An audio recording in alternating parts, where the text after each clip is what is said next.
Hey, what's up mga kasalon? Welcome back sa akin channel, RCJ Hair Studio. And magbibigay na naman tayo ng kunting tips at kunting kalaman regarding pa rin po tayo sa buhok. Ayan, nanotice ko lang dami ng comment na kasi katatapos lang daw nila mag-reband o with Brazilian o bagong Brazilian sila. Natatanong sila sa akin kung pwede ko ba sila magpakulay ulit.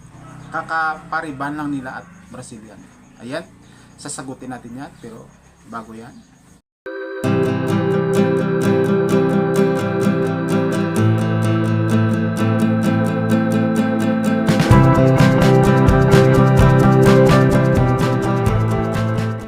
So ayan na nga mga kasalon, sasagutin ko lang yung nag-comment, may nag-comment sa aking video, sabi niya, pwede ho ba magpapakulay, pwede ho ba magpakulay na kagagaling nila magpa-reband with Brazilian.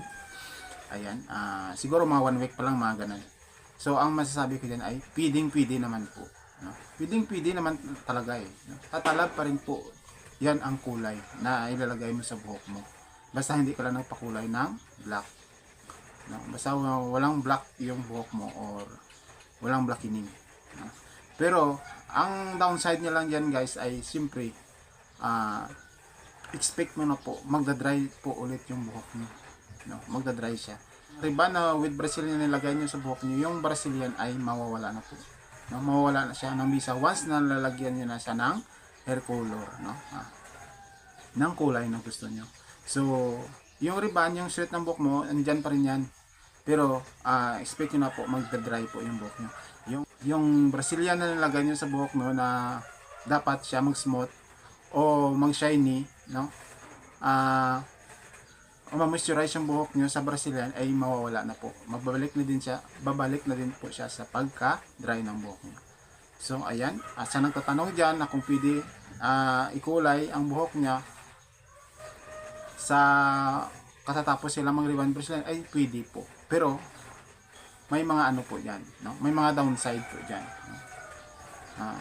Kaya bago ka magpakulay, mag-isip-isip ka muna, kung ano naman po ang epekto sa buhok nyo after nyo po gawin yan, Pero pag sinabi nyo pwede magkulay tatalab ay tatalab at tatalab po yan, Pero nasa sa inyo na lang po. Nasa sa inyo na lang po yan kung ituloy nyo o hindi. Ayan po, sana nasagot ko po ang inyong katanungan. Thank you so much sa inyong panonood. Kung may katanungan po pa kayo, mag-comment na po sa baba at nasagutin natin yan. Ayan, maraming salamat po. And don't forget to like and subscribe po sa aking channel. And mabuhay po tayong lahat. Babus!